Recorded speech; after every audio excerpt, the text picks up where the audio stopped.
Ladies and gents, welcome to GRX, and this is Why Gravity is No Longer Enough to Drop Bombs. But tell me what you think. I think the title was different, something about giving birth. But I guess it was like too out there. Even when I read the title, like, what? This is not what you think video title. So it was like too out there, too clever. So people like, huh? So he had to change the title or something. So yeah, it's about how dropping bombs have like more technicality behind it than just to drop it, right? Because for years it's always been like a bomber, just opens the cargo and just drops the bomb. That's how it worked. But nowadays, like things are becoming so intense. I guess it causes issue because of aerodynamics and things. So yeah, there is more technicality behind it. This is gonna be interesting video because this is like one of those things where you don't think about it. It's just a thing, like, oh, they just drop bomb. But there's more details behind it, like how that works. It's always awesome to see what technology is working behind, right? So let's go this one.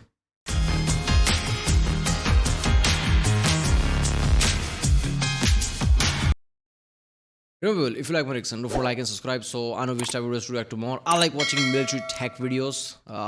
It's very interesting how things are working, right? Because you hear about all the things all the time in news and everything, but you don't know like how it's actually working. Because of YouTube and channels like this, you can get more details like this. So let's do it. Modern aerial bombing is a lot like giving birth, and not just because they both involve a lot There you of go. pushing. See, modern military aircraft fly much faster than World War II bombers, which means relying on gravity alone to drop bombs not only is insufficient, but can also be catastrophic. When bombs are dropped from an aircraft, especially at higher speeds and lower altitude, What the fuck was that? Like, this bomb just like flew up. I guess I can see that. How the pressure is low and the like when bomb drop can just get sucked in because of the drag of the plane. Oh, so before when planes used to be insanely slow because they're like heavy ass bomber planes with not much of aerodynamics going on for them, this wasn't an issue. But now with the proper aerodynamics, fast planes, yeah, this is insane. they may not necessarily go down. That's because the air underneath the aircraft moves more slowly, creating a higher pressure area that pushes the aircraft upward. So a bomb that is simply dropped may bounce back up and hit the aircraft, which obviously is a bad thing. This is completely opposite to how most bombing accidents happened during World War II, where a higher altitude bomber dropped munitions onto a lower flying friendly bomber.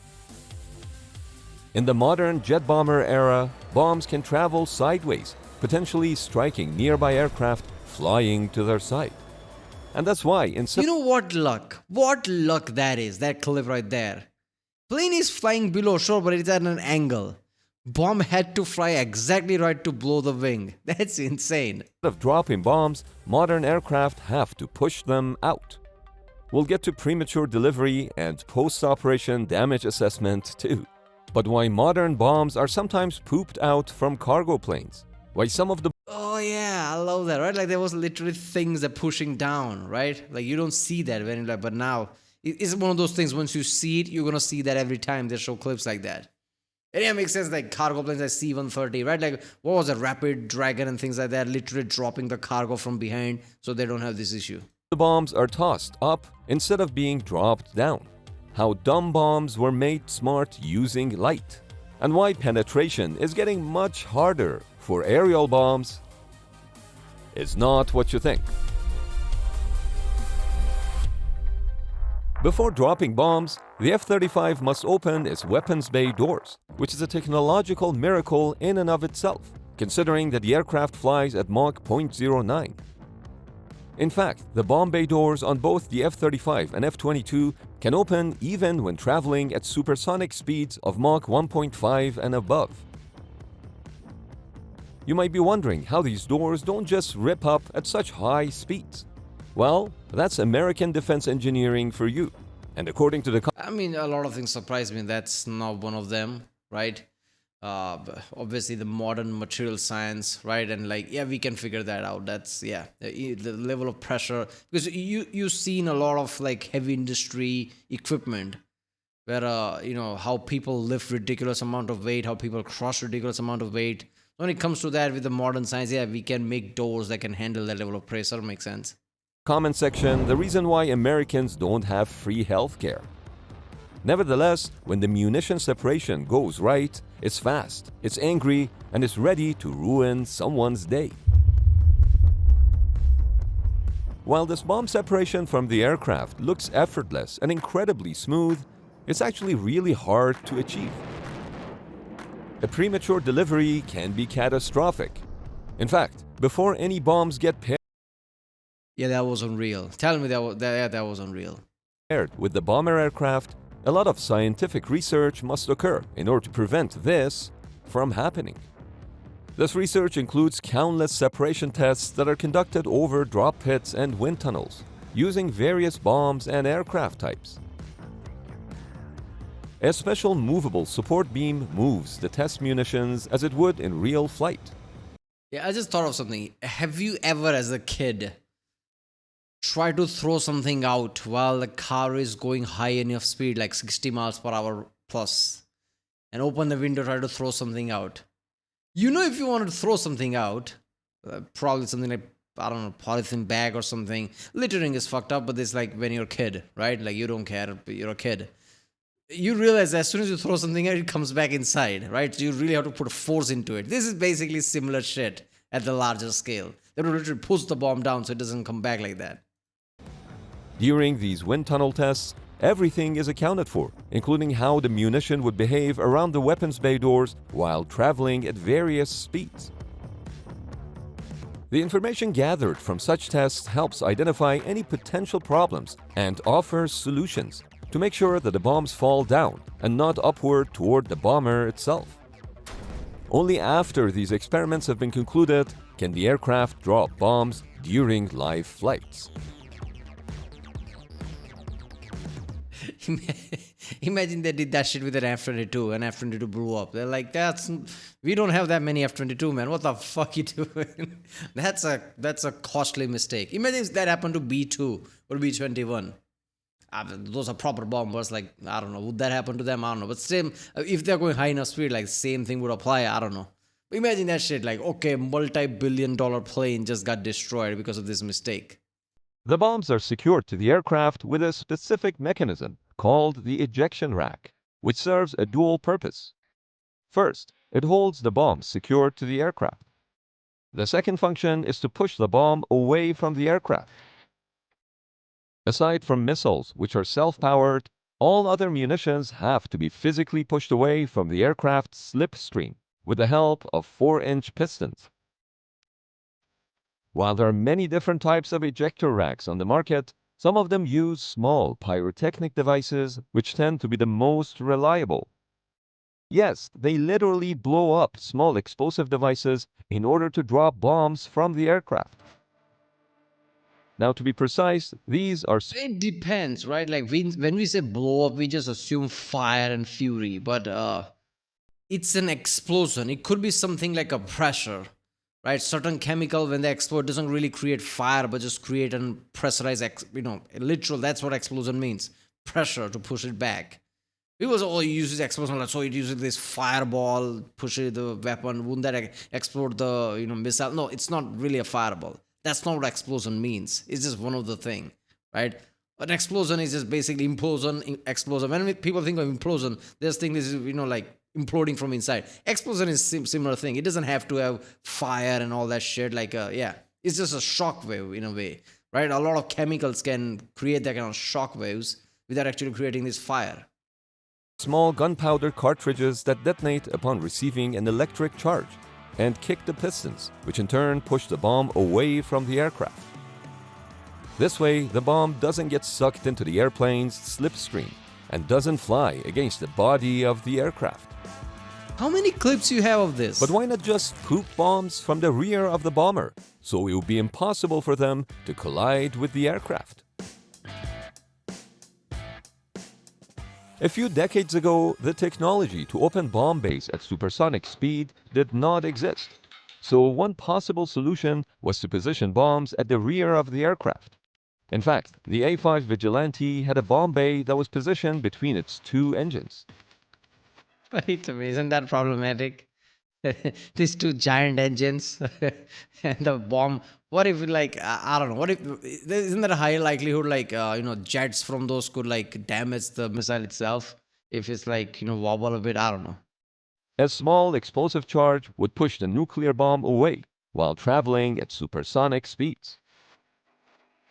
This gave the bomber enough time to escape the nuclear blast. So technically the bomber would just poop a nuke. Super duper nuke pooper. But the invention of modern weapons bay doors meant no more nuke poopers, since ejector racks could safely drop the nuclear bombs from an F-35 while flying at supersonic speeds. That said, pooping bombs is still a thing. As part of the Harvest Hawk program, a Marine KC-130J was turned into a bomber B-130 with the addition of 10 common launch tubes at the rear of the aircraft. However, this required the crew They actually named it B-130. All right. to go on oxygen inside the depressurized cabin in order to launch precision-guided munitions.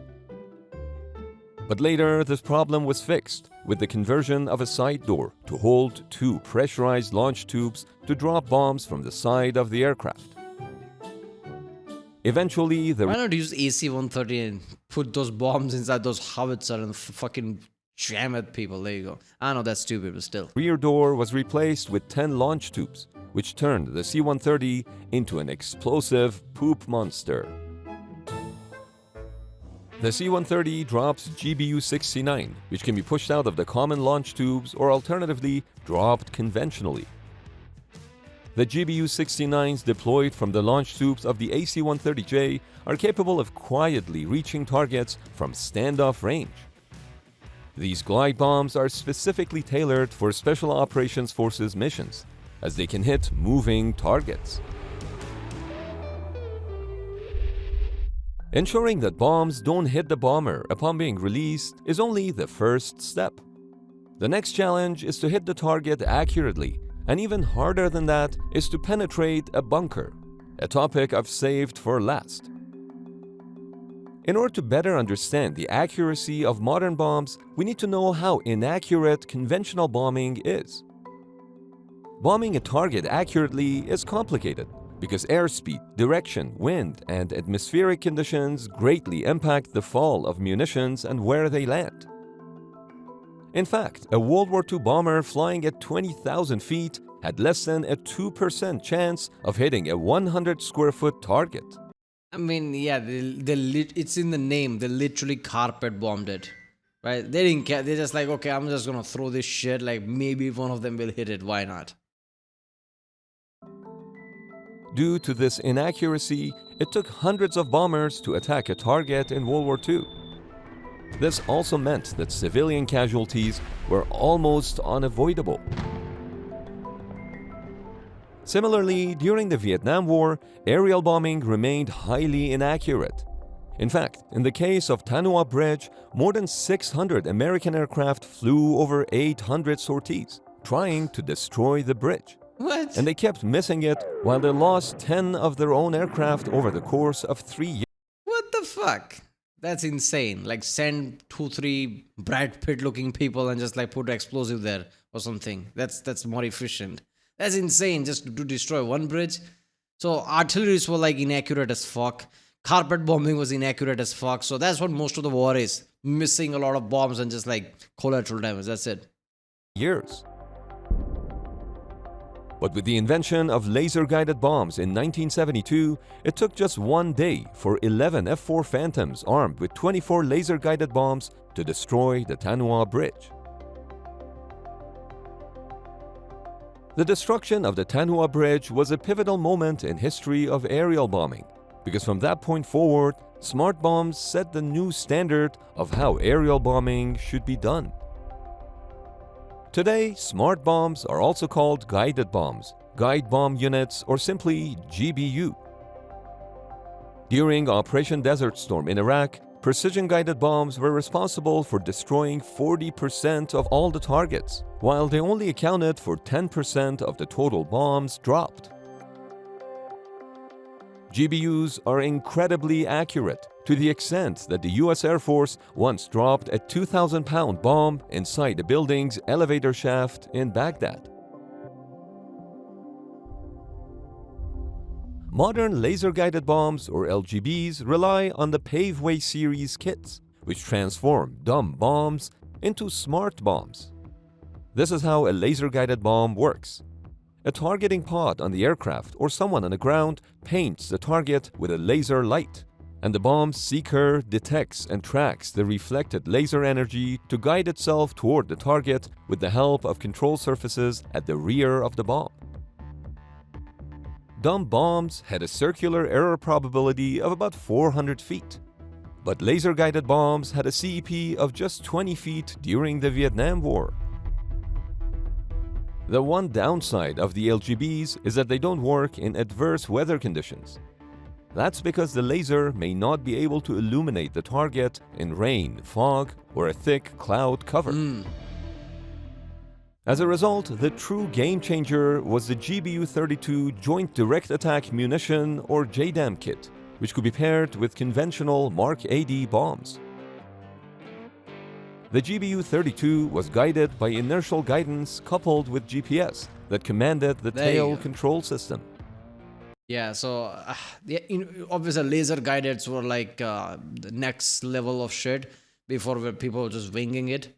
But yeah, GPS kind of added like another element, like satellites become too crucial. Because weather conditions are fucked up everywhere, like doesn't matter what, like even if moisture is high in the environment, that might have an issue, let alone just insane moisture, that is fog. Right? Even like a certain amount of moisture, even if it doesn't look foggy, could cause issues. So GPS power, like yeah, that's another level that was added to it. Like why not? It become like nowadays bombs are insanely accurate. Like if you've seen like how he said in the past where people just carpet bombing things and it didn't even hit most of the time, compared to now where things are insanely accurate. That's just yeah. What was that? This sword bomb, right? Just specifically made so only target gets a damage. There is no explosion. People around it doesn't get damage inside a car. That's the level of shit we're talking about nowadays. JDAM has an accuracy of 16 feet and a range of up to 15 miles. Note that the JDAM extended range version can reach 45 miles, which can deliver the HIMARS rocket range with heavier warheads at a lower cost of just $35,000. The biggest advantage of the JDAM kit is its all-weather functionality, whether there are clouds, rain, or snow.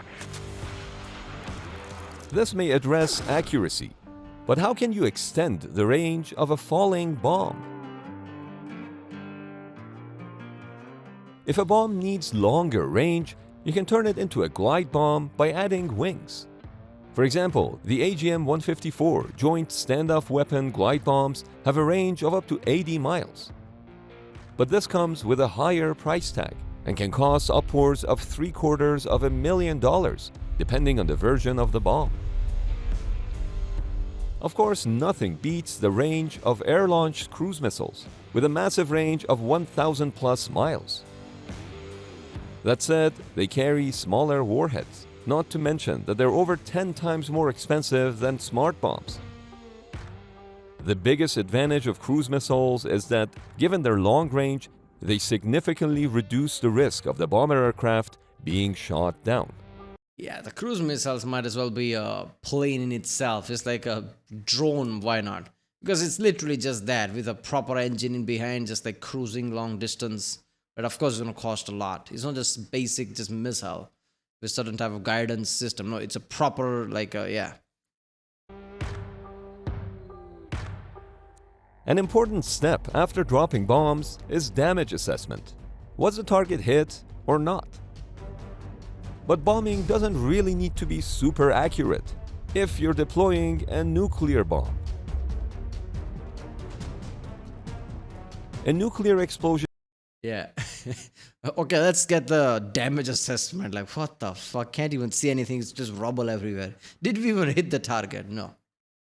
Devastates such a large area that being a couple of hundred feet off target doesn't really make a difference. The scale is insane. When you see the big ass ship and you realize the scale of things and how fast that fireball just moves, that is so insane. Look at that.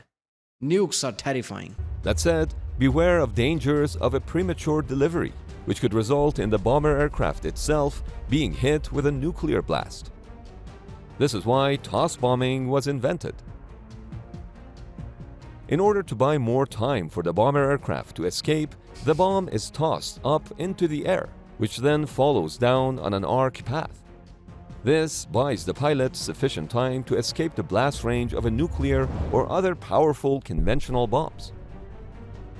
That said, toss bombing is no longer needed because bombs I'm surprised they didn't like go to like what was that like U2, right? Like the plane that's literally nearly touching the space. That's how high it is. You can see curvature of Earth.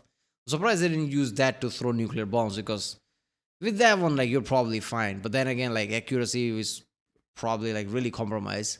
We're talking about like thermonuclear bombs where the diameter is insanely high. I guess it wouldn't matter. You can use that. I don't know. keep getting smaller. Modern smart bombs are so accurate that they no longer need to carry a large amount of explosives in order to neutralize targets. This led to the creation of small diameter bombs, or SDB. SDBs weigh a mere 250 pounds, and instead of carrying one 2,000-pound smart bomb, most US military aircraft can carry 4 SDBs. This allows for destruction of 4 different targets instead of one during a single bomber sortie. Another benefit of SDBs is that there is much less collateral damage. First-generation SDBs, such as the GBU-39, have a range of up to 69 miles and accurate to less than 3 feet. The second generation $40,000 for a bomb. So for the price of Ford Mustang, yeah, a target gets destroyed apparently. For military, that's probably cheap. SDBs, like the GBU-53 Stormbreaker, have an active seeker, which allows them to strike moving targets in all weather conditions. But what happens when the bomb finally reaches its target? What happens after reaching the target depends on the type of fuse used in the bomb. Most fuses can be set to various modes during the bomb building process. First, there is a proximity mode. Yeah, I love this shit, right? Like VT fuse thing we already watched from Federation, how the artillery was changed. So yeah, a lot of algorithms and like different type of bombs. Like in that one, like there's a primary target, but there's like multiple target as well. So it's not efficient to directly hit the target. So you need to do collateral damage as much as you can. So you explode close enough where you can do damage with all of them, but mostly the primary target. Where the bomb detonates at a certain height above the ground. This is useful when destroying large structures, since the explosion causes a massive blast wave. The impact mode is when a bomb explodes upon hitting the target. This is good for destroying hardened structures like roads and runways by creating a massive crater. Finally, there is the delay mode, where the bomb explodes seconds, minutes, hours, or even days after the impact. Delay bombs are typically used against tunnels, caves, and bunkers in order to give the bomb sufficient time to first penetrate deep inside before detonating. Alternatively, delayed bombs can be used in evil mode, which has a delay ranging from a few hours to a few days. That's evil. This is used against personnel who come afterwards to survey the damaged area, when suddenly the bomb decides to blow up. You might be wondering, how can bunker busters penetrate hardened targets so easily? To penetrate deep through 20 feet of concrete, the bomb needs a few specifics. First, it has to be made from extremely hard steel, which allows it to keep its shape as it penetrates the concrete. For example, the GBU-57 massive material strength has to be higher than the impact strength. The basic physics, right? This is basically it has to be a type of bullet. So it needs like a like integrity, right? Cell integrity should be like much stronger than the impact energy would be. So when the energy does go inside, like when it impacts, like all the energy suddenly travels inside the bullet or missile in this case, it doesn't like disintegrate, right? So it doesn't get destroyed. So you have to have the high density steel and make it into bullet shape. There you go. So it's basically a ballistic bullet at that point. Ordnance penetrator is made from Eglin steel, which can withstand pressures of up to 193,900 psi. For comparison, A36 structural steel commonly used in buildings and bridges can handle 36,000 psi. And 4150 ordnance steel that is used in gun barrels has a strength of 75,000 psi. Second, bunker busters are thin and have a small diameter compared to their weight. Think of bunker busters as a nail that goes in but doesn't split the wood apart. And third, as previously mentioned, bunker busters use delay fuses so they don't explode on impact. Instead, upon impact, the delay fuse is set to detonate, but only after the bunker buster has reached a predetermined depth. When combined, these three design elements make bunker busters an incredibly effective weapon. If you're deciding between a career in mechanical engineering versus civil engineering, there's an obvious choice. But the game isn't. Hey, come on. Come on. Yeah, you wouldn't need mechanical engineering if there wouldn't be civil engineering. What would you destroy then? What would bunker busting bomb do if there is no bunker, huh? Come on. Over yet, because civil engineers are fighting back. In order to stop bunker buster bombs, you have two options. Make the concrete layer thicker or make it stronger. Can you guess which is more practical? The GBU-57 Yeah, most civil engineers won't think of like we should make this bunker buster proof. I don't think that's how any building, but maybe okay, somebody like a high profile president of a country who's afraid of bunker busting bomb maybe would like task civil engineers to think of this. I don't know, but generally civil engineers not gonna think of this. massive ordnance penetrator, which weighs 13.6 tons, can reportedly go through 200 feet of 5,000 psi reinforced concrete. Now, that's a very, very thick layer of concrete.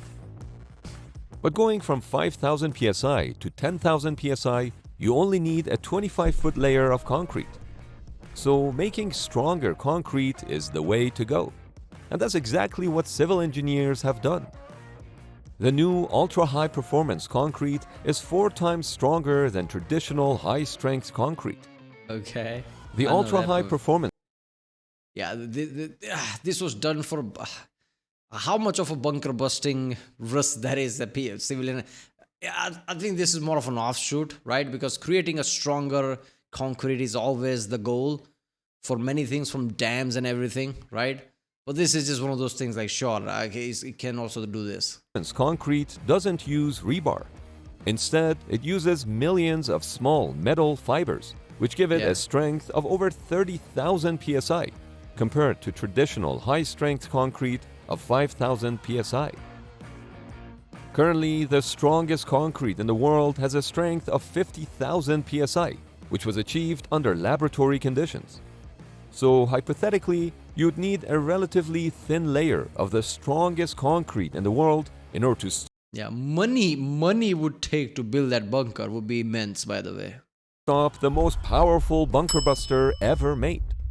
Or you could just target the bunker's entrances, which would also put it out of commission. Hey there, we are hiring. If you think you're a Yep, there you go. I love this video was going all over the place, and in the end, redeemed civil engineers. All right. Well, that was why gravity is no longer enough to drop bombs, but I don't know what you think. If you like my reaction, don't forget to like and subscribe, and I'll see you next time.